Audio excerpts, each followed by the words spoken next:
How's it going, Hyperdrivers? I got something really awesome in the mail today from an even more awesome friend. One of my best friends, Eben, sent over to me an early birthday present, and he sent me none other than the Commander Gree life-size helmet.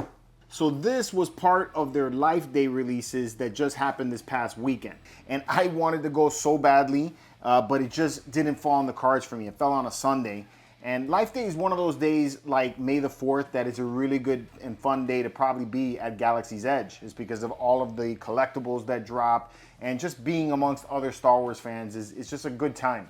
But like I said, fell on a Sunday of all days, and I'm going to Disney World this coming weekend, so there is just no way that I was selling that to the Empress. So like the rest of us that couldn't go to the park, I was in the queue just hoping to at least get my hands on one of the collectibles because I was sure that this and a bunch of other things were going to sell out when Eben hit me up and let me know that he picked it up and he was sending it over to me as a birthday gift. So bro, thank you so much. I really appreciate it. This is an awesome birthday gift. And if you guys haven't checked out Eben's channel, The Spice Runners Lounge, it is the most fun you're gonna have on a Friday night, the most Star Wars fun you're gonna have on a Friday night. So make sure you tune into them at 9 p.m. Eastern Standard Time and subscribe to The Spice Runners Lounge. I'll make sure to leave a link in the description below so you guys can get to the channel. And if you're kicking yourself in the butt for missing this release, don't lose your head. Surprisingly, they're still available online at the Disney Store for only $99, which I think is a steal for the quality of this helmet. I reviewed the 187th helmet earlier this year around May 4th and compared it to the Hasbro Clone Trooper helmet, and I feel like these are just a touch more accurate. They look a little bit better in my opinion. If you guys want to see a comparison video of that, I'll make sure to leave a link up here so you guys can click to it and you can see the difference.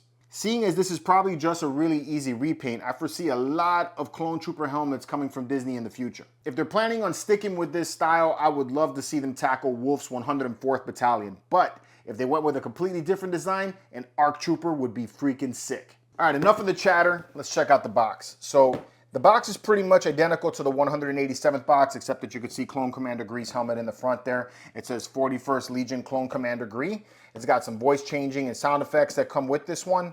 So it runs on batteries. You got a side view of the helmet. There you got a more 3/4 view. And then you have another side view in the back. Let's pop this thing out.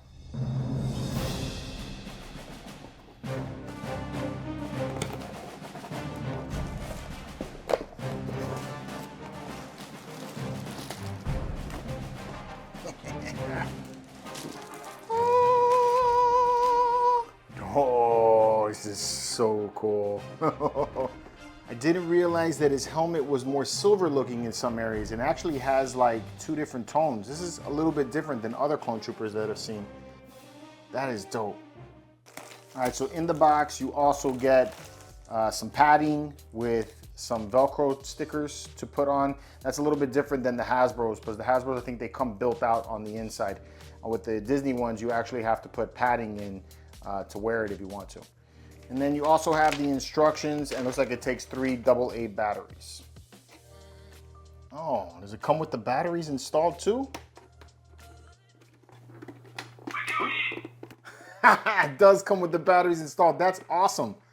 Aye, aye, General Yoda. Oh. Jetson troopers. Take out those clankers, boys. That is super dope. Go, go, go. It will be done, my lord. It will be done, my lord. That's dope. This helmet is super slick. It's got some silver going on in there, which is pretty awesome. I like that you have some silver tones going around here, the front of the face, and it kind of looks like it's almost like a piece of like chrome tape that it has there, you know?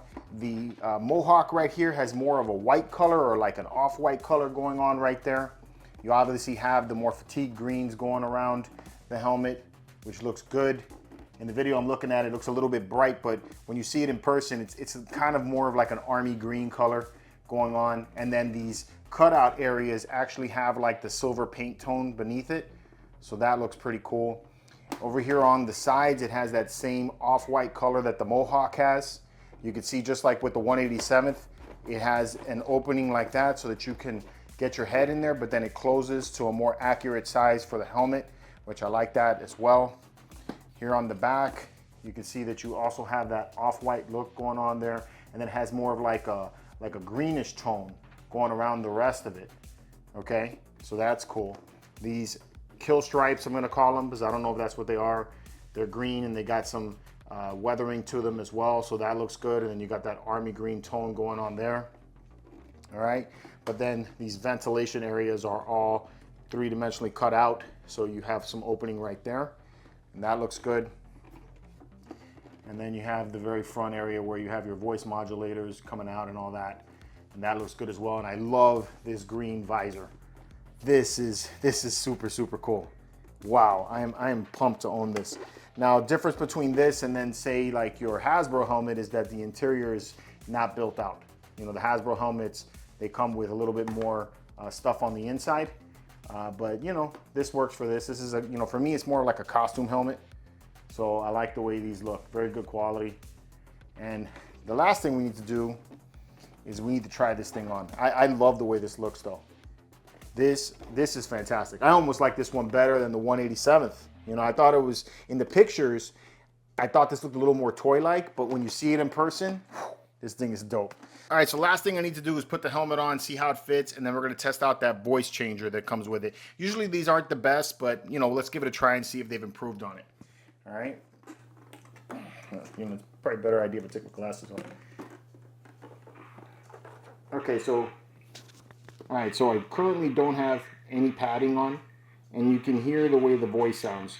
Now from my end, you know, I'm obviously hearing my voice inside the helmet, and it sounds, you know, like there's a little bit of a distortion that the helmet releases, and to give it that idea that this thing is, you know, like it's working kind of like a normal helmet looks, but it doesn't make you sound like a clone trooper in any way. I don't have any padding on right now, so the visor part is actually right level with my eye, but it does rest on my nose a little bit, so I'm probably gonna have to put some padding in just to make it feel a little bit more comfortable, but mostly it fits really nicely. One thing I am noticing though is that the sensitivity on the voice changer is really strong. So like even when my head is not in the helmet right now, I can hear the distortion happening from the microphone, and it picks up ambient sound as well. There's another setting on here, if you flip it all the way over to the right, and it turns off the voice changer, but still keeps those audible pre-notes. So that's pretty cool. So if you didn't want to have the voice changer, you could just turn that feature off, and then you can just use the pre-recorded soundings like that, which I think sounds a lot better. So yeah, guys, I think Disney slayed it with this helmet. You know, the 187th helmet was my favorite Clone Trooper helmet to date, but this Commander Gree, I think, just knocked it right out of the park. It is awesome. If you have the opportunity to get one online, $99 is not a bad price for this helmet. And if you're at the park and you happen to see one, make sure you pick it up. You will not be disappointed. This is an awesome freaking helmet. But let me know what you guys think about it in the comments below. And until next time, may the Force be with you.